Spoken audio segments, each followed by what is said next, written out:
সুপ্রিয় দর্শক, সর্বশেষ আপডেট বাংলা নিউজে আপনাদের স্বাগতম। শুরুতেই সংবাদ শিরোনাম, এরপর শুনবেন বিস্তারিত।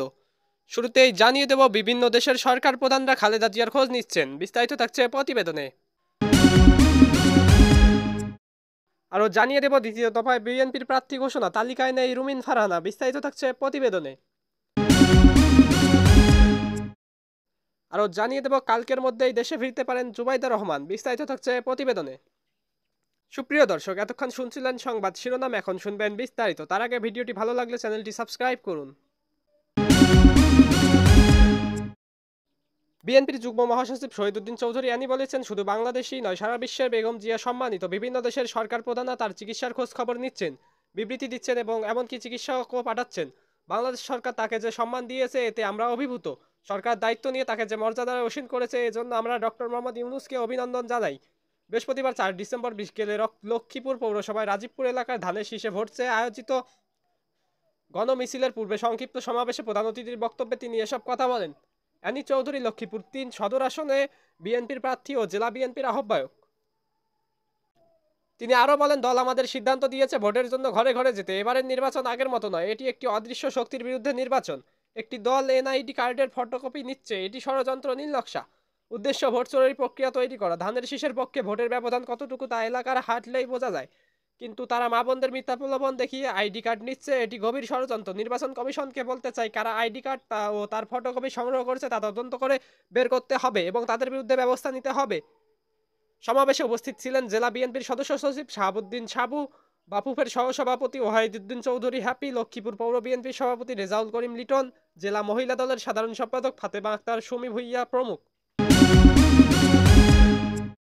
এদিকে ত্রয়োদশ জাতীয় সংসদ নির্বাচন ঘিরে প্রাথমিকভাবে 237 আসনের প্রার্থী ঘোষণার পর বৃহস্পতিবার আরও 36 আসনে দলের প্রার্থী ঘোষণা করেছে বাংলাদেশ জাতীয়তাবাদী দল বিএনপি। এবারও তালিকায় নেই বিএনপির সহ আন্তর্জাতিক বিষয়ক সম্পাদক রুমিন ফারহানা।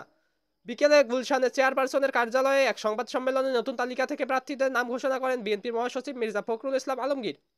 এ পর্যন্ত দলটির মোট 272 আসনে দলীয় প্রার্থী ঘোষণা করেছে, এখনও ফাঁকা আছে 28টি। এদিকে রুমিন ফারহানা প্রার্থী তালিকায় না থাকলে তার জেলায় ব্রাহ্মণবাড়িয়া 2 ও ব্রাহ্মণবাড়িয়া 6 বিএনপি এখনও প্রার্থী দেয়নি। এছাড়াও প্রথম দফায় 237 আসনে ঘোষিত প্রার্থী তালিকায় ছিলেন মাদারীপুর 1 আসন থেকে কামাল জামান মোল্লা, পরে তার প্রার্থী স্থগিত করা হয়। এবার সে আসনে নাদির আক্তারের নাম ঘোষণা করা হয়েছে। দলীয় সূত্র মতে ব্রাহ্মণবাড়িয়া 2 আসনে জাতীয় সংসদ নির্বাচনে প্রতিদ্বন্দ্বিতা করতে চান রুমিন ফারহানা। তার বাড়ি বিজয়নগর উপজেলার বুজন্দি ইউনিয়নের ইসলামপুর গ্রামে। বর্তমানে তিনি সরাইল উপজেলার শাহজাহানপুর গ্রামের বাসিন্দা। গত সরকারের আমলে গঠিত বিজয়নগর উপজেলাটি এমন ছিল ব্রাহ্মণবাড়িয়া সদর উপজেলার অধীনে। তখন এলাকাটি ছিল ব্রাহ্মণবাড়িয়া 2 আসনের অন্তর্গত। বর্তমানে পুরো বিজয়নগর উপজেলাটি ব্রাহ্মণবাড়িয়া 3 আসনের অন্তর্ভুক্ত। 1973 সালের নির্বাচনে এই আসন থেকে রুমিন ফারহানার বাবা অলি আহাদ নৌকার প্রার্থী তাহের উদ্দিন ঠাকুরের সঙ্গে প্রতিদ্বন্দ্বিতা করেছিলেন। তখন তাহের উদ্দিন ঠাকুর নির্বাচিত হয়েছিলেন।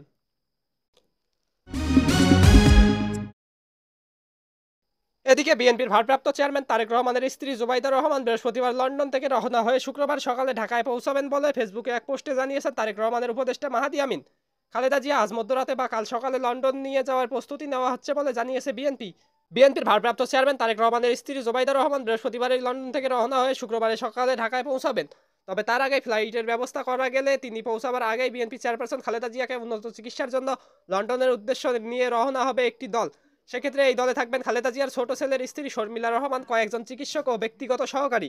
বিএনপির ভারপ্রাপ্ত চেয়ারম্যান তারেক রহমানের উপদেষ্টা মাহাদি আমিন সামাজিক মাধ্যমে ফেসবুকে একটি পোস্টে কথা জানান।